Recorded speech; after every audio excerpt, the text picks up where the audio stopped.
Hello and welcome to the 14th episode of the 10th Divine Podcast. This is a show about the Elder Scrolls Online, and I am your host, Raven, and with me I have my amazing co-host, Shanty.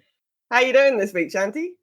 I am doing really well. That holiday that we had this week was really good for the mental health. That extra day off. That extra day off. Turkey day. Well, I had Indian food, so yeah. Oh, okay. But my in-laws are sending a Cornish hen home with my wife, so that's why I have a heart out for our recording today. I have to go pick her up. But it's been a good... Mm-hmm. What is a Cornish? I'm vegan, so I just... This might not be... It's a small game bird. Okay.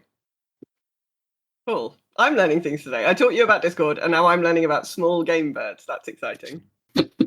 How was your week, apart from the holiday? It was pretty good. Things at work were pretty normal, which compared to most weeks, I'll take. Things around the house, settling down some. I will be so happy when they finish the construction on the back porches that they've been doing for like 1 day a week. And it's been a random lottery for which day. So there have been some days I've gotten less sleep than normal. But aside from that, like I said, it's been a good week. And how about yourself?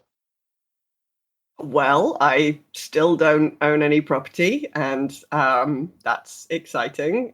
We've gone straight through one of the deadlines for the mortgage. I've managed to have it extended, but my vendor's solicitors are idiots. I managed to actually make direct contact with the vendor this week, which is quite exciting, and he hasn't spoken to his solicitors since September, so that seems like a bad plan. That seems very not productive. Yeah, I don't really know what's going on here. Anyway, I'm like, so you've got 14 days to turn this round or else I'm not buying your flat. So if you want to sell me your flat, then you need to make stuff happen. So maybe he'll make stuff happen. We'll see. Who knows? We are very much not on our own today. We have not one, not two, but three exciting guests for you. Katie, GoneCrazyBackSoon, Never Separate, and GwenTheBard from the Snug Podcast. Welcome, everyone. Well, thank you. Hello. So we usually start with having a little chat about what have we been up to in game since we last recorded. Shanty, have you got much gaming in? I've gotten a bit in. So it's been a while since I've logged into my EU PC account, and when I did this morning, I still had a couple of the goodie bags from the Witches Festival sitting in my inventory. Oh. And I happened to open one up and got the Bewitched Sugar Skull recipe, which is very nice for when I eventually do start tanking. So very happy to have that. Also started into Cadwell Silver, and I'm somewhat surprised at how much of the quests I have done just from randomly picking them up in zones. Impressive. Yeah, but aside from that, just, writs, logins, that kind of stuff. How about you? I have finished the Galen questing in the Firesong DLC. So I finished all of Galen last night. I know who the Ascendant Lord is, and they are dead. I've made them dead.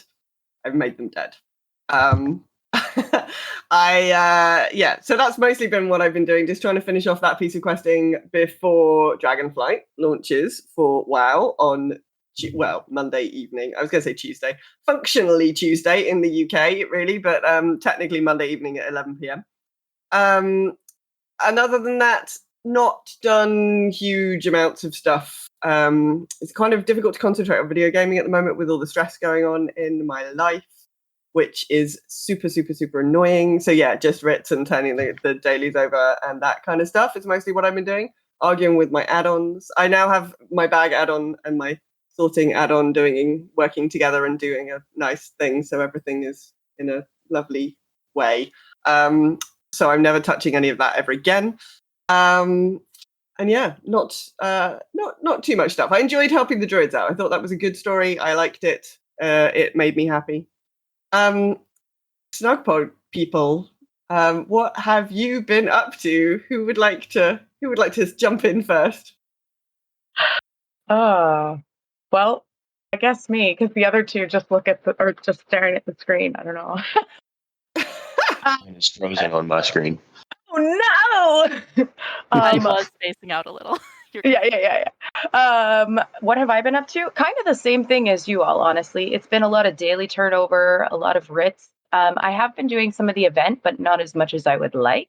The Skyrim event that's going on right now. Although I will say, what little I have done, I have been incredibly lucky at getting leads this time around. I don't quite know what on earth is happening with my RNG at the moment, but I'll take it.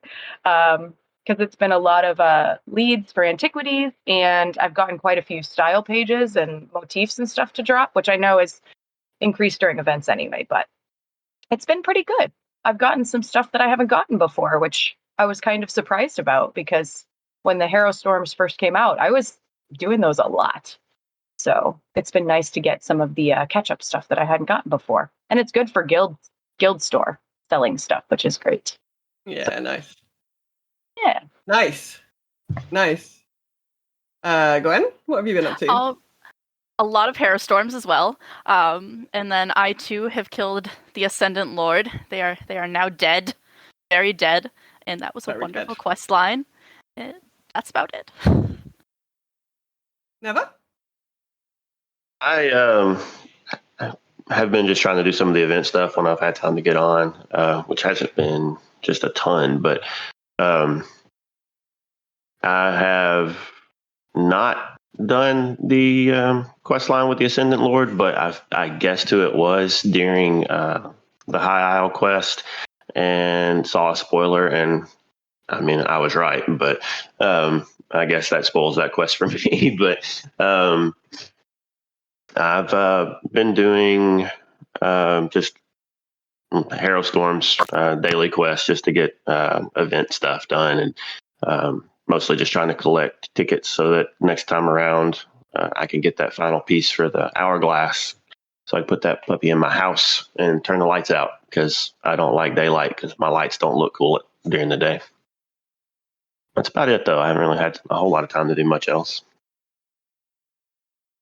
Cool. Okay, then let's dive into the interview. So, first question, how did you each discover the Elder Scrolls in general and ESO in particular? Gwen, Not do you it. want to take that one? Not it. Okay. Okay. It makes sense for you to start on our plate. Okay, I'll start. The Elder Scrolls in general was Skyrim in I didn't care for video games for a while since the N64, but some of the people I was friends with in college, yeah, it was my first game since the N64 was Skyrim. So I went to the launch with some of my friends in college and I ended up playing that, and that was fun. And then, so of course ESO was like, oh, we're gonna get online Skyrim? Yes, let's totally do this. But my computer at the time couldn't handle it, so I ended up buying a PlayStation and waiting for it to come out on console. There we go. Yeah, I was. I tried Skyrim out because I thought the idea of fighting dragons sounded fun. And my first go around, I did not really care for it. The whole first person, I don't even know if I realized you didn't have to be in first person, but the whole first person melee combat threw me off. I didn't realize that I started out with flamey spells. And so I didn't really like it, put it down. And then I just kept hearing people talk about how good it was. Maybe I should give this another shot. Came back to it, tried out, figured out that I had spells and how to use those, and was like, oh, okay, this is actually better than trying to swing a sword at stuff. I don't like that too much. But then as I played it more, I became probably more of the stereotypical sneaky archer type, because I ended up getting into the whole crafting of weapons and looping the enchantment and smithing skills and things so that you could just really overpower your gear. And so it was kind of the same as Gwen. It was like, oh, look, an online Skyrim. And I saw the trailers, and everybody knows how good they make those trailers look. And I was like, yeah, I want to jump into that. So picked it up when I bought my PS4. I think it might have been the first game I bought. Just bought a used copy of it and didn't play it a ton early on just because I didn't have people to play with and didn't quite know what I was doing. I not really had a ton of experience with MMOs. And once I actually got involved with a couple different guilds that had people that I knew and I got to know a little bit, started playing more, and here we are today. Yeah, for me, I started off with Shanty's good old favorite, Oblivion. I was playing Oblivion. I guess I partially have to blame my husband too, because I think he had bought like Morrowind and some of the original Elder Scrolls games for his laptop at the time, but I'm not sure that he ever fully played them. The first one that I think he started with was Oblivion, and then I hopped on board as well because we saw the Game of the Year edition when we were living with roommates in college, and we had consoles, so we grabbed it. And I think that we pretty much did not move our bodies off of the couch the entire weekend, because I'm fairly certain that everyone in the house had their own save game and that we all just kept flipping back and forth between who was playing over the weekend. But yeah, so played Oblivion, played loads of Skyrim. Although I will admit there are some things that I have not finished in Skyrim because, just like Shanty in Oblivion, unfortunately mine was Skyrim. I encountered quite a few game breaking bugs that didn't let me do some of the DLCs and stuff, but that's okay. It's fine. I actually still have my console in the living room that has the saves on it, and every once in a while I like open it and I'm like, yeah, I'll start. No, I don't have time. If I was gonna restart it, I'd probably start it on PS5 again or on my laptop. But yeah, so that's a little bit of like Elder Scrolls. How I got into ESO, that was kind of friends as well. They knew that I loved the Elder Scrolls series, that I'd played all of them, and they said, well, have you seen the one that's supposed to be like multiplayer? And I went, no. So we watched the trailer, and then all of us were obsessed with it and talked about how we were all going to play it together. So I got originally involved with a group of friends at work. A lot of them kind of trickled out of the game, which is funny because they're coming back now and have joined our guild on different platforms, which is kind of funny because I see them different places. Unfortunately, some of them are going to be victim to the Stadia debacle because they don't have PCs, but it's okay. So a lot of them picked up High Isle when it just went on sale for console again. So fingers crossed some of those people that I used to play with as well come and join this group that I'm with now. So that. Yeah. Coming full circle. I like it. Yeah. So are you each single character players, or do you have a bunch of alts ready to go? Never, why don't you kick us off on this one? I have single alts. I primarily play just one character, but I do have, 9? You start out with 8 character slots, and then they gave us a free one when we got the, was it the Necro or the Warden? So I believe Necro came after Warden, but I don't know which one had the character slot that came with it. Yeah, so I have all of the character slots that you're given with maxed out CP level characters, but I don't have them all geared. But I do have at least one of every class, and that way I have flexibility if I ever just want to try something different. For a little while, I ran around with Nightblade, Dark Elf Nightblade that I made a tank with just to do something different. But for the most part, I just play my main because my time to play is limited enough that I would be repeating a lot of the same things if I tried to go through alts again. And I have so much stuff I haven't done one time that I don't want to have to try to do a bunch of things a second or a third or a fourth time until I'm at least more further along with completing stuff on my main. That's my crafter and everything too. So.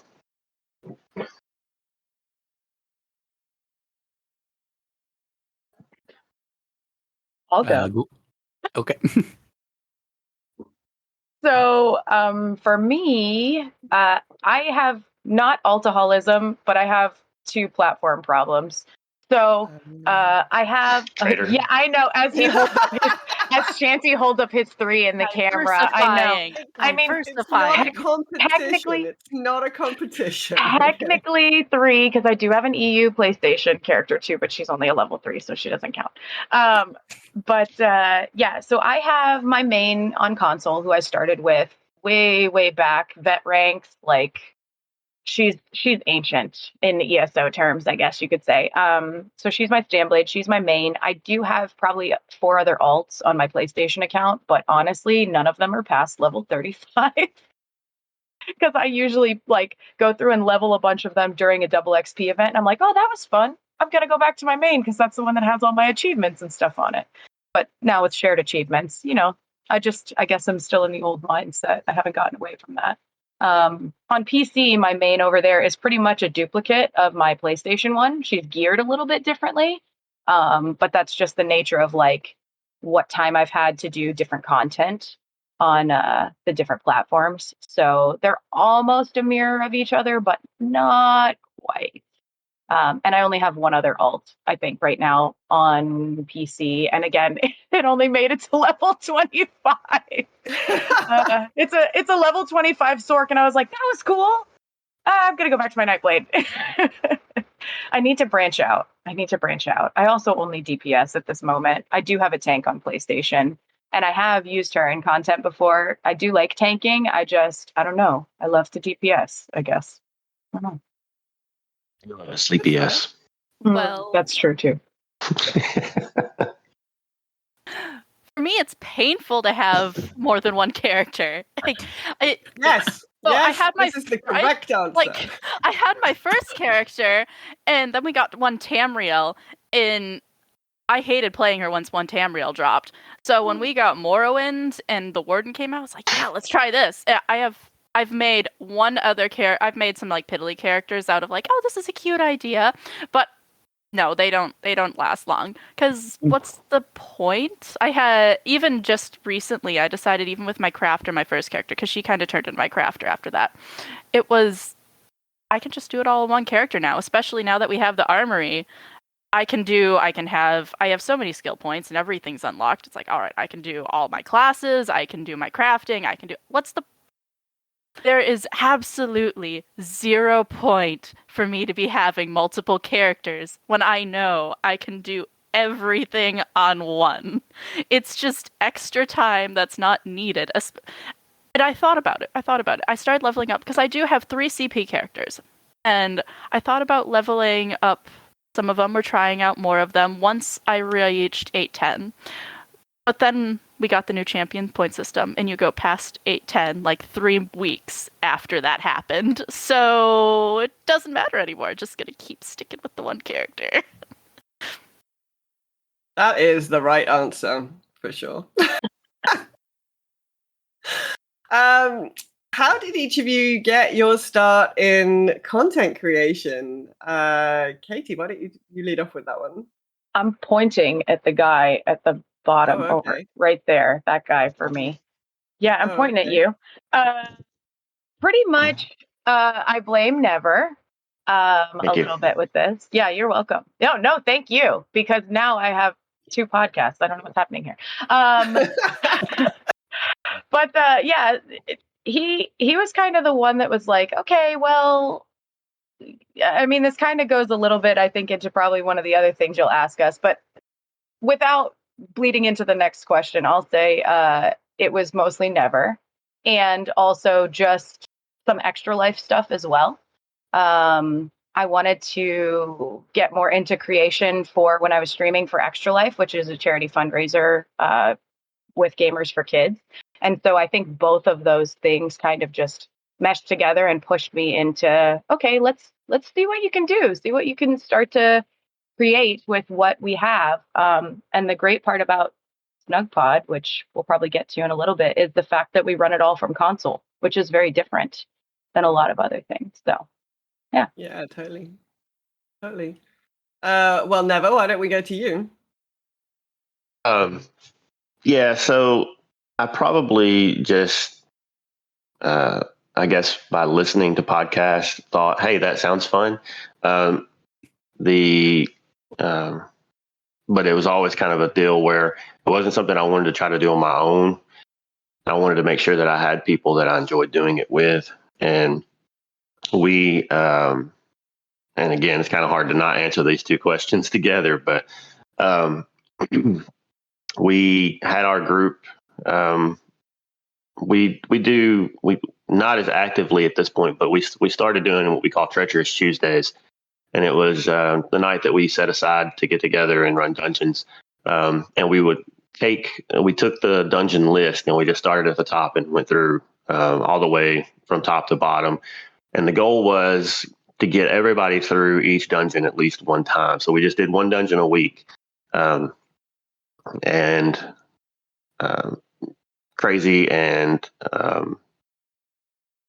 Crazy was probably one of the ones there with me earliest, I think. And then Sasquatch and Gwen came along at a little bit later, and we all just kind of started, we kind of just meshed and had a lot of fun running stuff together. So I was like, you know what?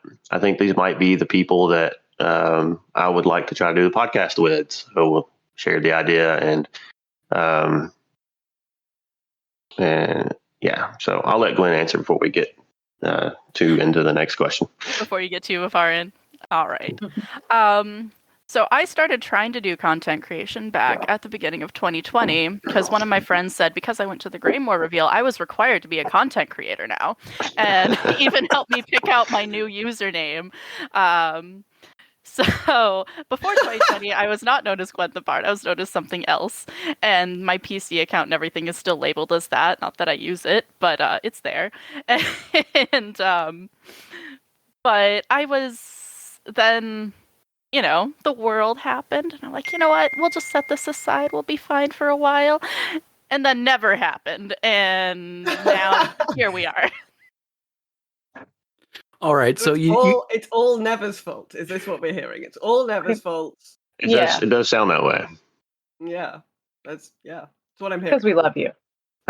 Yes. So you all danced around this question pretty well, but how did the Snug podcast start? So, if you have known me for any period of time, you know that I love wordplay.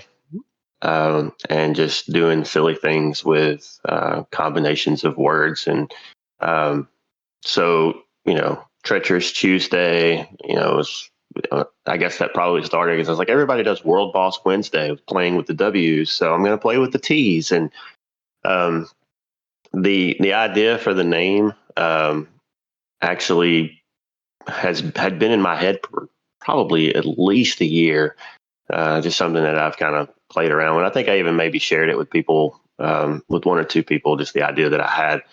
And the show format is a little different than what I originally had in mind for it. But I think I was just like, the Snugpod would be a cool place to hang out and do a podcast. And then it was just kind of a Snugpod podcast, a Snug podcast.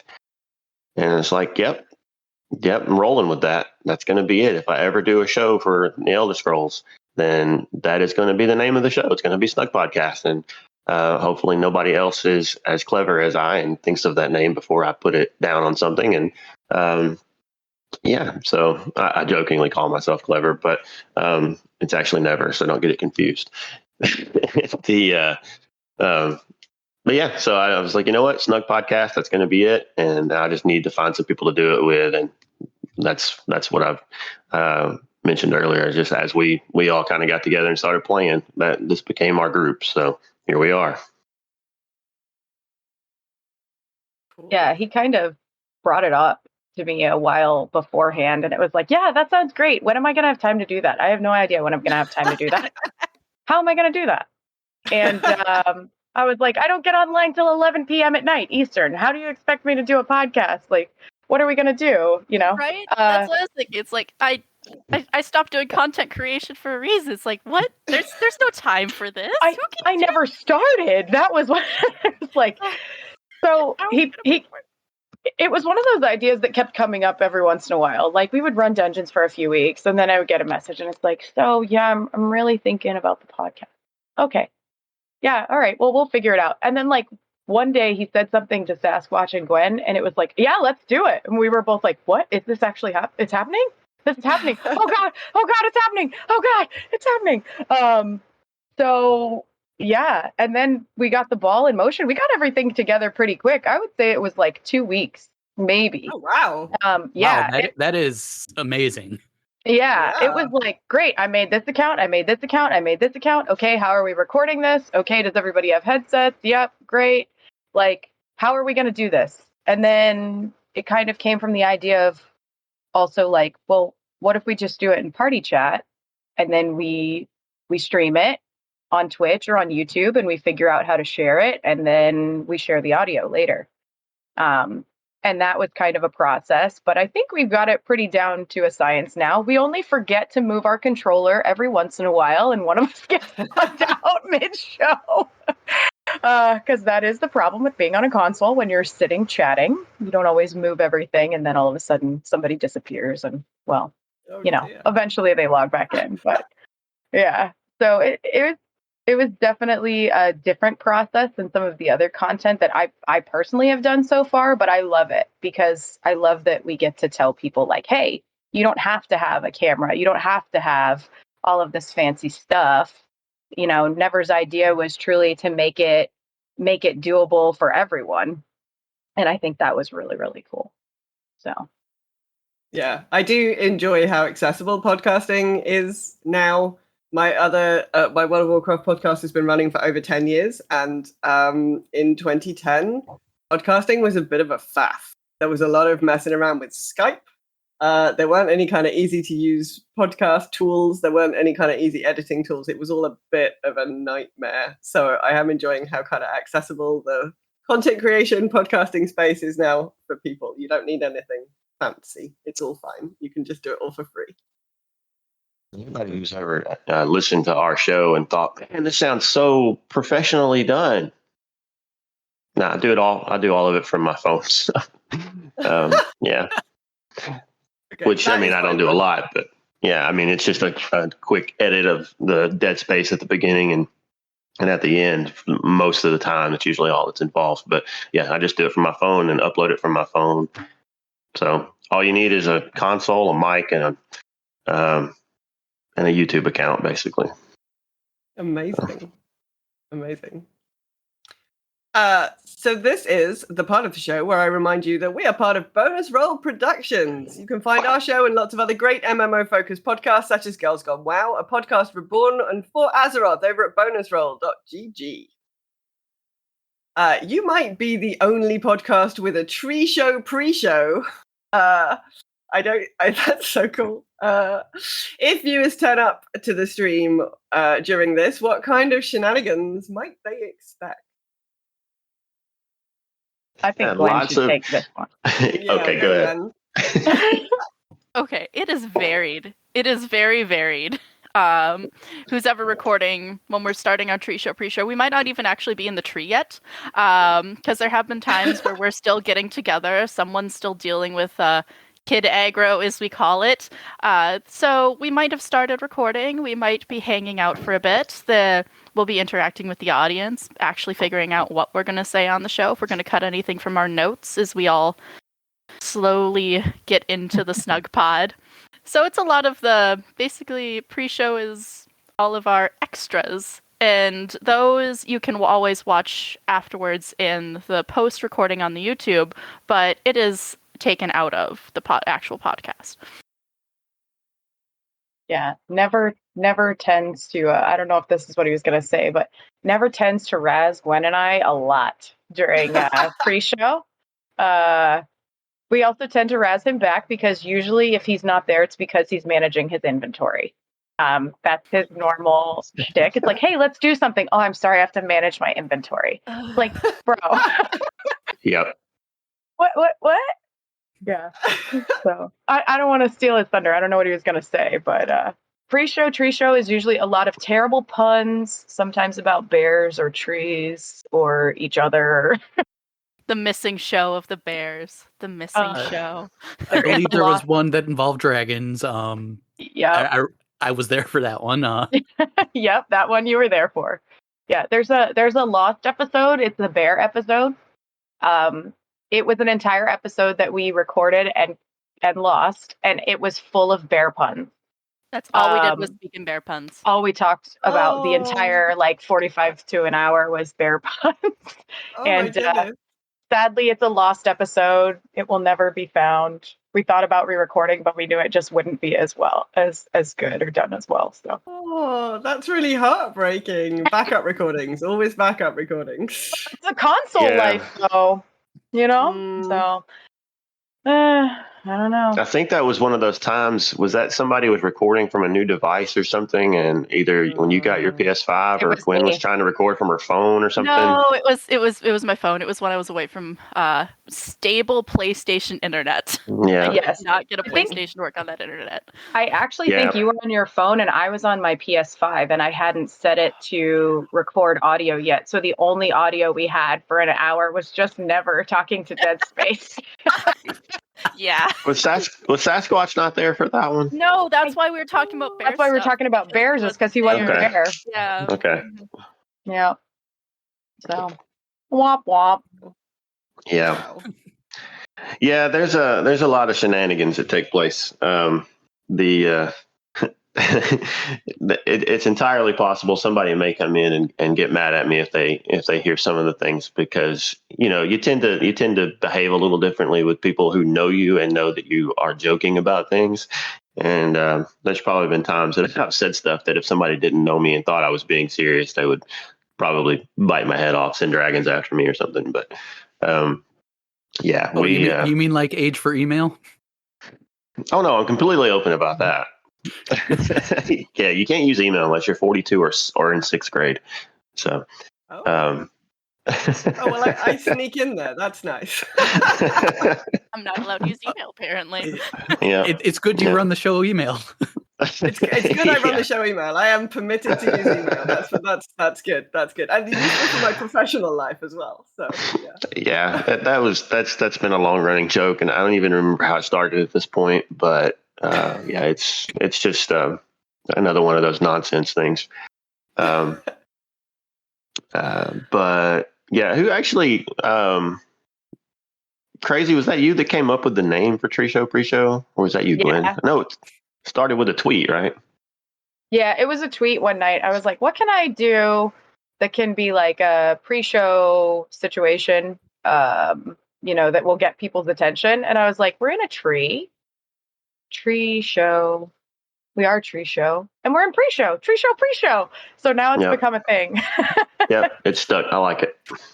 Brilliant brand marketing. Yep. Great. Very good. We'll take it. Okay, so what would you each say your strength is? Fan art, lore, trial leading, coming up with, brand marketing. Gwen, why don't you go ahead and start us off on this one? Oh, why? Okay. Organization is definitely my strength. However, I only bring dad jokes to the show. That's it. That's what I bring to the show, and the logo, but mostly the dad jokes. I mean, it's definitely don't forget, Gwen's the one that does our art. So yeah, Gwen's art is amazing. Yeah, Raven loves that piece of the running into the dragon.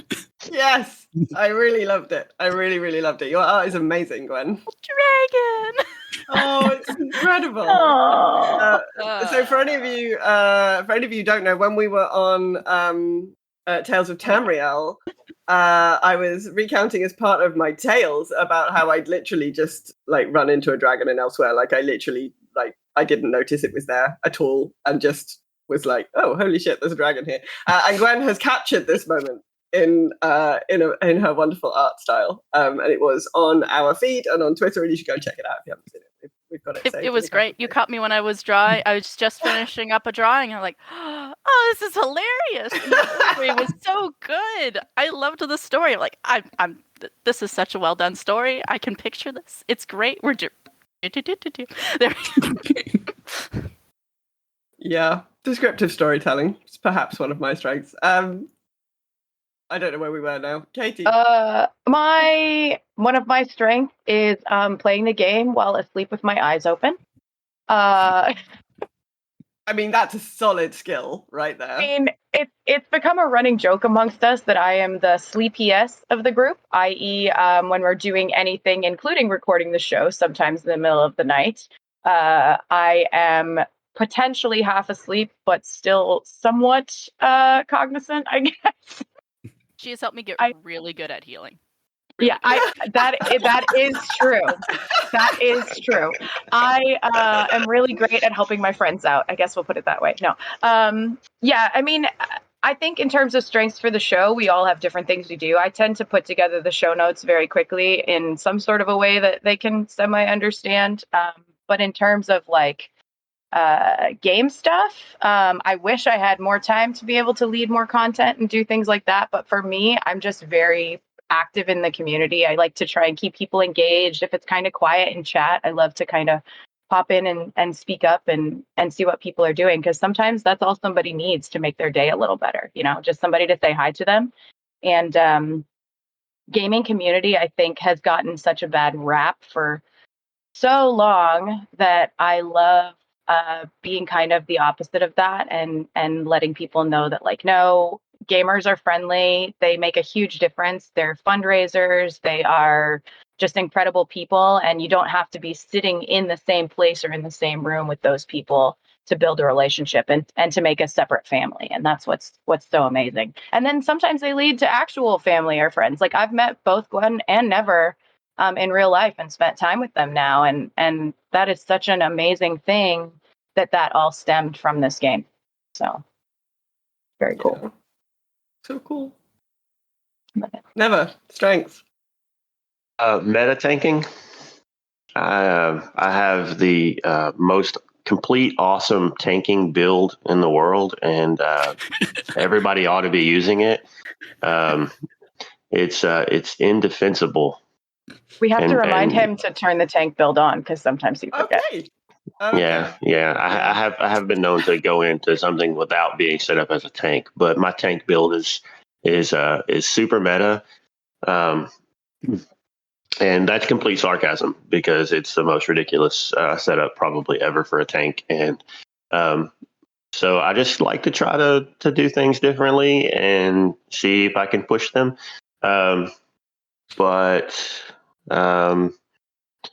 And then, you know, coming up with clever names clearly is a strength of mine. Harassing the people that I do a show with, yeah, probably a strength. Yeah, I have to. If somebody's not giving my co-hosts a hard time, then I feel like my job is not being done. Okay. Yeah. I would say probably to a lesser degree, because I just don't have a lot of time, and my job doesn't allow for me to do it while I'm at work or anything. But just community as well. I enjoy just interacting with people, and I'll second what Katie said, that just being able to get to know people through playing a game, and then actually getting to meet, and we're hoping that we can actually all get together at some point. Being able to meet people that you've talked to on the other side of a headset in person is a pretty cool experience. But I guess just as far as how that relates to my strengths, I think I'm a pretty relatable person, and I hopefully can help keep a good community feeling throughout through our Discord and through our guild and things like that. Yeah, you're gonna have to explain about this tanking build, because I saw literal face palms all over the rest of the screen when it came up. So I'm sorry, you've got yourself a bonus question. You're gonna have to explain the tanking build. It's Well, I play as a Templar for one. That's everybody's favorite tank class, right? And I try to utilize a lot of the ability of the Templar to heal, to keep myself alive a lot, as well as add extra healing to anybody that's within range of me. So I'm also using the Winter's Respite set. So I just have a ton of my own healing on the ground. And for the most part, I'm able to kind of keep myself in dangerous positions without being too in danger, because on top of my heals, I'm also getting heals from Gwen. But I'm trying to think what off the top of my head what my other set is. It's something else that's like not even. It's something weird. I don't remember what. I don't even remember, but yeah. So we've been able to get through quite a few of the earlier vet dungeons with it, and get hard modes and speed runs and all that stuff done. So it's been kind of fun just to see how far I can actually take that ridiculous build and push it into harder content. I haven't tried it in trials or anything. I just don't ever have time to do trials when people are running them. But I think we tried a dungeon a while back on vet, and it was like, no, this isn't going to work anymore. I'm gonna have to start looking at something different, because I don't have a ton of resistance. I just compensate for that by extra healing, but that's getting to a point where some of the stuff just hits a little too hard. Yeah. But some pretty gnarly one-shot mechanics in a lot of the like newer dungeons. Yeah. Yeah, so I'll eventually have to start working. I have another one that I'm looking at trying to set up, and we'll see how well it does. But yeah. Cool. So in addition to being podcast hosts, you are all involved to varying degrees in the wonderful Loreseekers Guild. What's that like? Do you want to tell us a bit about Loreseekers and what your roles are over there? Gwen, do you want to start? I'll start. Okay. Let's see. Excuse me on my notes. I just add people to the guilding game. That's what I do. Do more than that. Don't sell yourself short. In real life, I do a lot of management, organization, and stuff like that. And so when I'm gaming, I like to just chill. I like to game. And so I add people to the guilding game. I do that a lot. And then, let's see. Except for when we do stuff like our guild challenges, when we do the dragons, the world bosses, against the 3 Loreseekers guilds. Those, I love taking charge for those and coordinating that. That's fun. I think that is the best time when we do those challenges together. Do you want to explain a little bit about those challenges? Okay, so it's well, I remember when we did the dragon one, that was because there was that Elsewhere event going on, and so then we decided to have an inter-guild challenge with it. Because Loreseekers is on 3 platforms, so it was which one can kill the most dragons.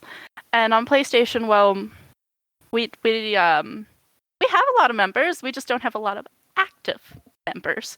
So we're small but mighty.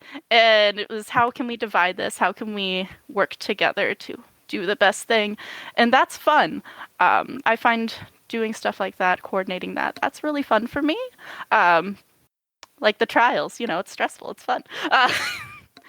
But Never and Katie both they have a lot more higher roles in the actual runnings of the guild. Yeah. So we'll step up to Never now. We'll work our way up. Yay, lowest. We're all peers.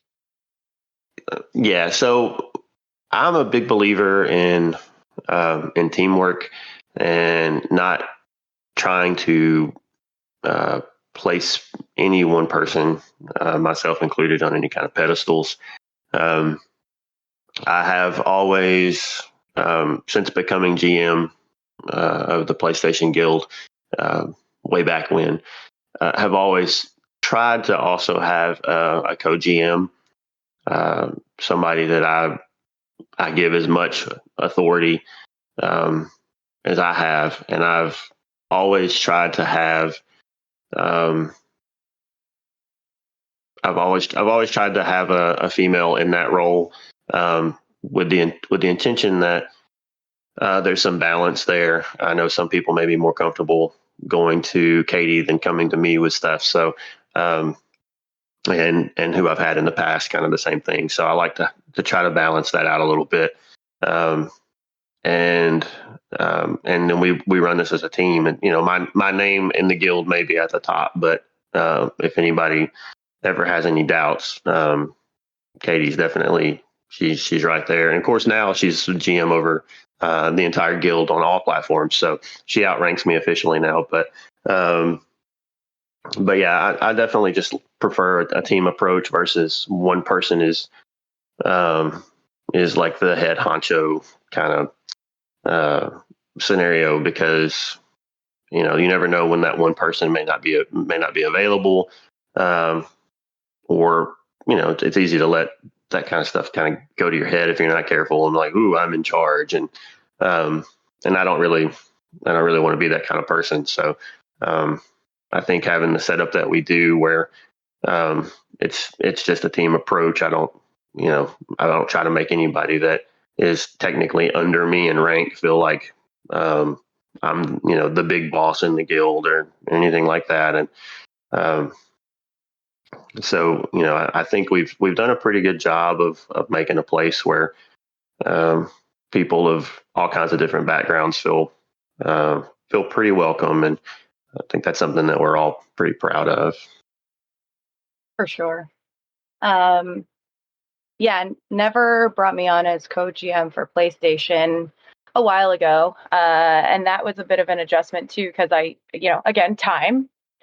Somehow I am doing this with no time. I don't know how. But yeah, so that was a bit of an adjustment, because it was like, okay, now I've got responsibilities for other people in game, and like keeping this community active and alive, and partnering with him, and making it a welcoming place. And then recently, beyond that, now, like he mentioned before, I've become the co-GM of the Discord, and just of kind of all three platforms overall. So I co-GM on PCNA with Toasted Peanut, as well as co-GM with Never on PlayStation, and help out with Xbox and all of that stuff too. So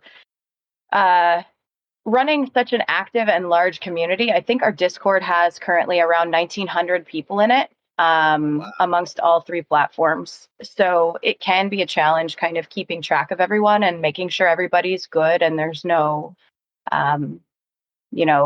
conflict anywhere, things like that. I will say that one of the things that we are super blessed with in Loreseekers is we have amazing officers and amazing event leads on all the platforms.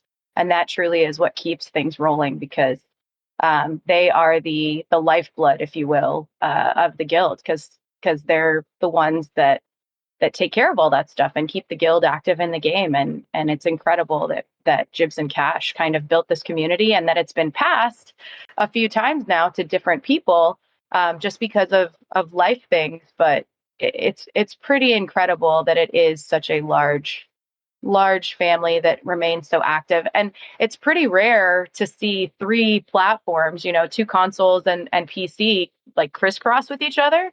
And, you can pop in our main zone chat, the general chat, at pretty much any time and see any color name in there, because all the roles are just in there interacting with each other. And that is such a cool thing. And then when we do those multi-platform events, like Gwen was talking about, where we just have that camaraderie of like, we may not be on the same platform, but let's all do as much as we can in 2 hours and see who can kind of poke at the other one and say like, yeah, well, you might have killed 90 dragons in 2 hours with 50 people, but guess what? We did it with 10 people and killed 40 in 2 hours or something, So it's kind of a fun little 12, but yes, okay. Okay, but you know what I'm saying? Like, it's kind of fun to have that little bit, and I'm the lucky one that, because of how I get to see the Discord and the community now, I get to see all sides of it, and that's a really, really amazing thing. So it's a great place to be, and if you're looking for a guild on any platform, we are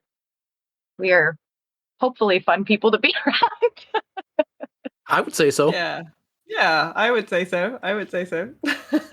I'm enjoying how as we're going through this podcast, you started with, well, I didn't have time to start a podcast. And now, like, you've got a podcast and you're running, like, not one, but two, but three kind of, like, guilds and a big, like, your time commitment, Katie, is good. I'm not sure what's happening. And also doing the other show now, too. It's like, what's going on? Yeah, I'm not sure. You have to watch it with podcasting. It just sort of, it can sneaks up on you. Sneaks up on you. Pretty bad. Okay, so these next two questions are both stem from when I joined you on your show. So how often do you run level 9 characters through the latest DLC dungeons? Katie? Anytime they want. We need to do that more often. I wasn't there for that one, but we need to do that more often. That sounds great. Shanty, we believed in you, okay? We believed that you were capable. We knew you could do it. Hey, well, we did almost make it through with no deaths on it, so... That's true. Yeah, how often? I don't know. I mean, as often as we can be helpful. I will say that is the one great thing about this community and about this Snugpod crew is that we are willing to give things that seem like they shouldn't be doable a try, just because. So, and not be upset about it. Like, that's the cool thing is, like, you know, if you want to try and run some content and we don't have a meta tank or I'm asleep or you're a level 9, we're willing to do it anyway. We don't have our healer. Like, really, it's okay. We'll give it a go. And if it happens, it happens. And if not, you know, whatever. What a great story, right? Yeah, exactly. It's good to push the boundaries. It's good to try unusual things. Yeah, and anything to add, Never? No, I think she pretty well summed it up. We, us as an individual group, I don't think that makes any sense. Our group specifically, you might have been the only one we've done that with, but the other folks in our guild, definitely, I'm sure have definitely done that as well with newer members coming in and wanting to run the dungeons for their first time, things like that. So that was where the idea of Treacherous Tuesday came from, is getting people through dungeons for the first time. And so I'm sure it's probably happened quite a few times, but our group, I think you might have been our only one. Well, I am honored. We'll have to do it with Gwen. Yes, definitely. So we've just got a couple of fun questions to finish off with. Why is Nern flat? Oh boy. As it is. I mean, it's just the way it was made. It's flat. I mean, I sent. I don't know if anybody remembers this, but I did tweet out an actual image of Nern. You can actually see it from the side, and it's very flat. You almost can't see it at all if you get eye level with it. But one of the original writers, Katie's gonna have to help me with his name, Michael something. Kirkbride. Yeah, Michael Kirkbride. He said something about it being flat. I've read something where the dragons in their Thum language even talk about it being flat, and I don't make these things; they just are. So definitely, Katie, it looks like you have a dissenting view. There's a lot of head shaking going on there. Well, see, now when we had Sasquatch with us, we were 50-50 split, because Sasquatch and Never were the ones that talked about Nern being flat all the time. And Gwen and I were kind of, they're the flat Nernists. And Gwen and I were the two that were a little bit more like, no. We had a whole thread back and forth at one point in our Snugpod group that we have with the four of us that was like back and forth articles that are lore articles talking about like, oh, well, when you view Nern, your mind can't process it, so it makes it round, and like all of these different things. And I'm like, you guys, what? We're really arguing about whether our video game world is flat or not. And like I've sent pictures of like standing on something where the horizon is like curved, and I'm like, no, look, it's not flat, it's curved, you can see it just like the earth. Like That just falls back on it being a mental thing that your mind can't process it, so it rounds it out. See? So basically what Flatner boils down to is never likes giving us a hard time. And he's shaking his head yes, because he just likes being that person, and we love him for it. Gwen, do you have anything to add to the Flatner debate? I do not have anything to add to the Flatner debate at this time. Thank you for your consideration. Okay, so we'll start with you on this one, Gwen. Why is AD the best faction? Oh, I'm the wrong person to start with. It's not. Shanty. Look, Yeah, she can't have as visceral reaction as Lotus did. So, Irene is a poor leader. She's trying to force her views on her people, who clearly do not share them. If she cared for the future of Tamriel, Irene would step aside and help build better, rather than trying to take the throne for herself. Oh. What? It's okay. We know Gwen is a hidden EP supporter inside. Actually, no. I will not say which faction I truly do support. But it is not. It is very well known. The only reason I'm in Dominion is because I like the views the best. I'm not sure you can diss my queen like that and then be like, no, I refuse to tell you which faction I actually support. Yeah. Jeez. I mean, Loreseekers is AD, so mostly on most of the platforms, I would say. So that's one of my allegiances. But also, for me personally, when I bought the game, it was the not any race, not any faction sort of scenario. So when I wanted to be a wood elf, that's where I ended up at. But also, I do just kind of like Gwen. I love the AD starter zones. I think they're kind of the ones that held up the best, I would say, from a visual perspective as well as a questing perspective. And I've done Cadwell's Gold, so I've done all the other ones. I mean, EP and DC do have great quests in those early zones too, but I really, really enjoy just the AD ones. And I mean, I love Kate Beckinsale. How could you not? How could you not? She voices Irene, so. Never. Answer this question very carefully. What's your AD view? Well, kitty cats. But he likes kitty cat. Yeah. I mean, when you have elves and you have Khajiit and you have Razumdar, it's kind of hard to go wrong. I mean, Razumdar's still one of my favorite characters in the game, so he's a sarcastic kitty. What more needs to be said? He's basically who I would be if I existed then. So that's fair. Yeah, that's totally fair. Razumdar is definitely one of my favorite, if not my most favorite NPC, for sure. Yeah, and if ever in doubt, and you don't want to give your actual answer, Khajiit is always acceptable. Yeah. Yep. The cats and the kitty cats. For the kitties. Yeah. For the kitties. Absolutely. Or if you've seen Gwen's art, the Cowardly Lion. That's true. Yeah. Solid. Thank you so much for taking time to join us today. Can you let our listeners know where they can find you? Katie, you want to lead off on that one? Sure. If you would like to watch our show, we stream two places. We stream on twitch.tv/Snug Podcast, usually on Sunday evenings, sometimes Monday morning for me, depending upon the time we start recording. Usually it's anywhere between 11 p.m. And 11:30 p.m.-ish, depending on how our evening is going.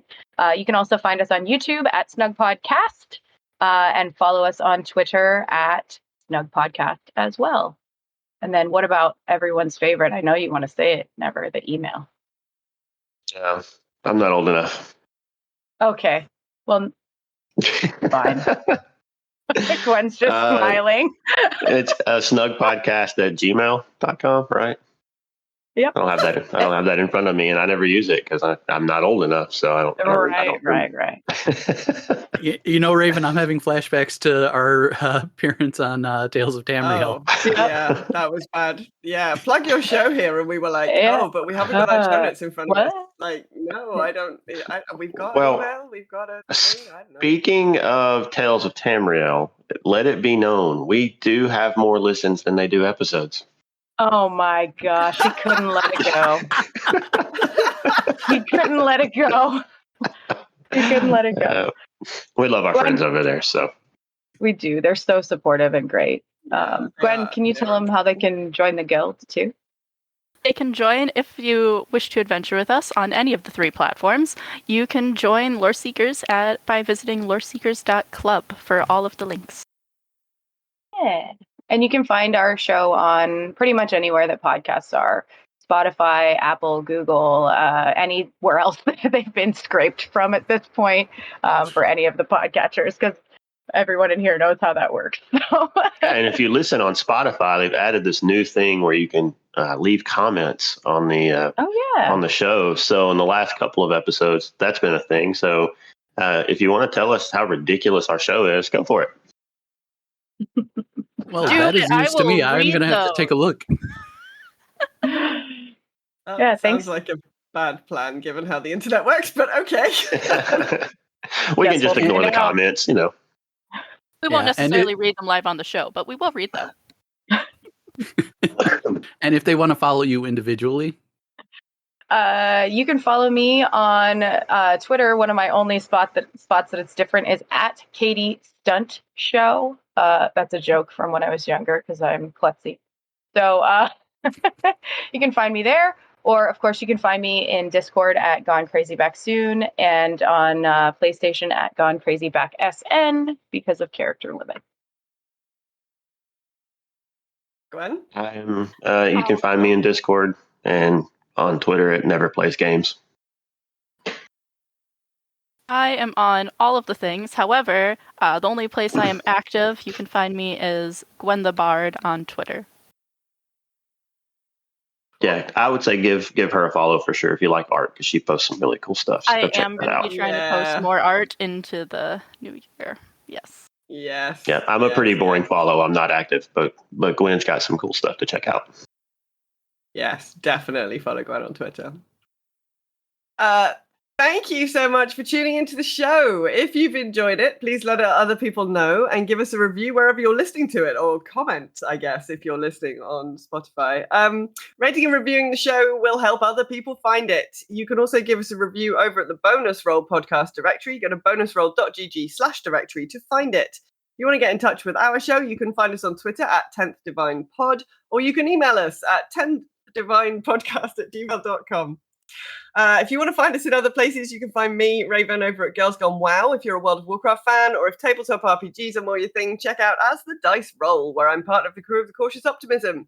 You can find me on Twitter at Silky Raven, or on the Girls Gone WoW Discord at girlsgonewow.net/Discord. There's a channel over there for ESO and lots of other general gaming chat. And you can find me, Shanty, on Twitter or Twitch at Shantyman Gaming. I stream ESO on Saturday evenings. I'm going to get back to that soon. Now that I'm out of a depressive episode, it's good. You can also find me on the Girls Gone Wild Discord, joining in the ESO chatter and gaming chat, or on Discord in general as Shantyman #0822. I've also recently joined Hive Social. You can find me there as Shantyman. Feel free to say hello if you happen to see me online. Yeah, I do have a Hive. I am Silky Raven on Hive as well, but I haven't done anything with it yet. And I've got a Mastodon account, and we sit here and wait for the Twitter to do its full implosion. Maybe it'll come back round full circle. Who knows? We will be back in a fortnight with another lovely chat about ESO. Thanks for listening. Bye. Bye. Bye. Bye.